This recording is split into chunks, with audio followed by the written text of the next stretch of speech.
Hi,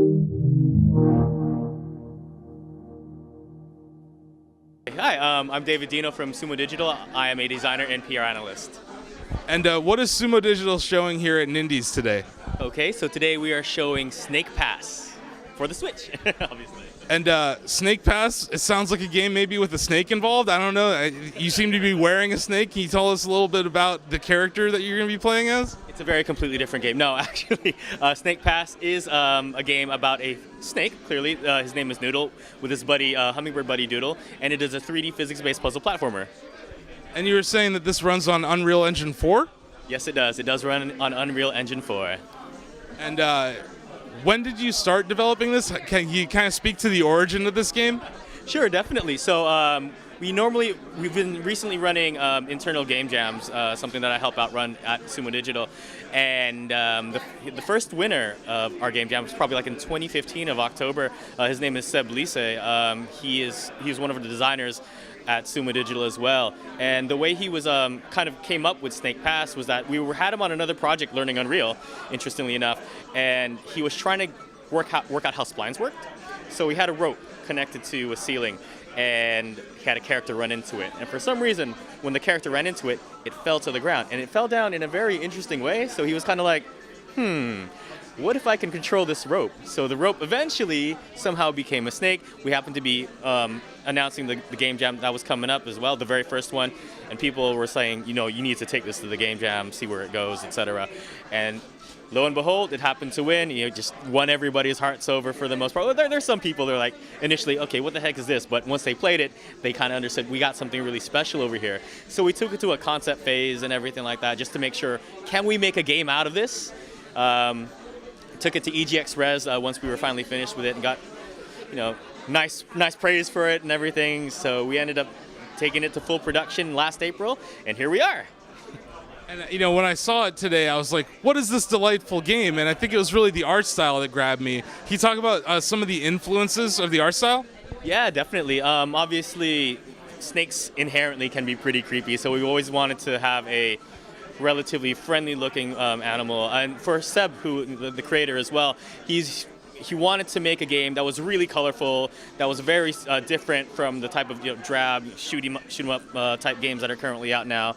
And not to say that they're bad games or anything like that. We all play them, but he wanted something that kind of just broke the mold. And it also harkens back a lot of the old N64, PlayStation 1, platformer nostalgia. Things like, ukulele that's coming out as well. Hopefully we're having like a nice little resurgence in that regard.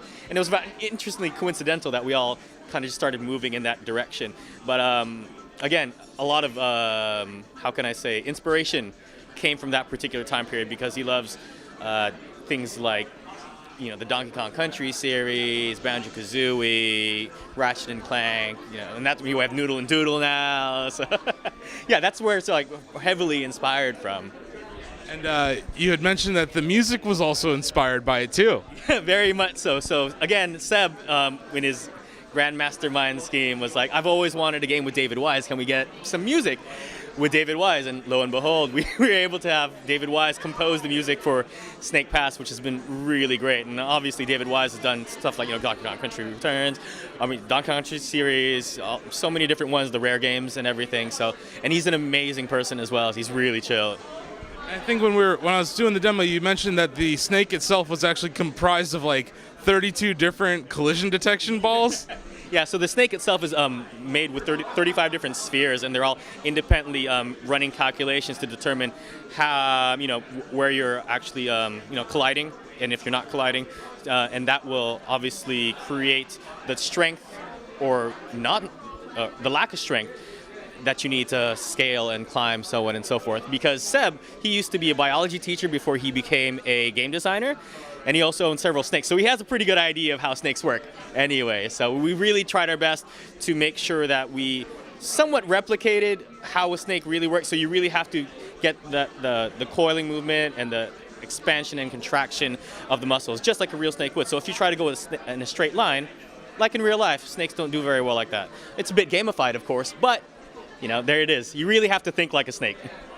And, this game's going to be out on multiple platforms, but can you talk about the ease at which you were able to port this to Switch? Did you see any problems with it, or do you think this thing is going to be able to run anything UE4 pretty well? Yeah, it's very interesting in regards to how we got it running on Unreal, or using Unreal on the Switch, because when we got our kits and everything earlier in the year, we were just kind of like, we want to make sure that we release the game, on time and everything with everybody else, day and date, same exact, experience regardless of which platform you go to.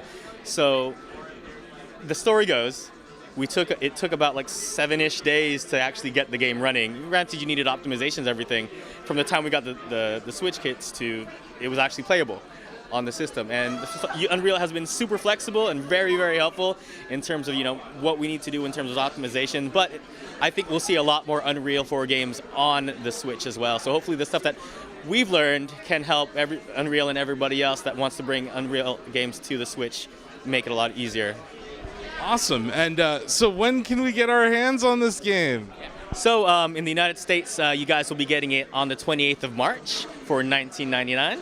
And for people in Europe, it's the 29th. Wow, so $19.99, huh? Yeah, $19.99. Are you out of your mind? Yeah.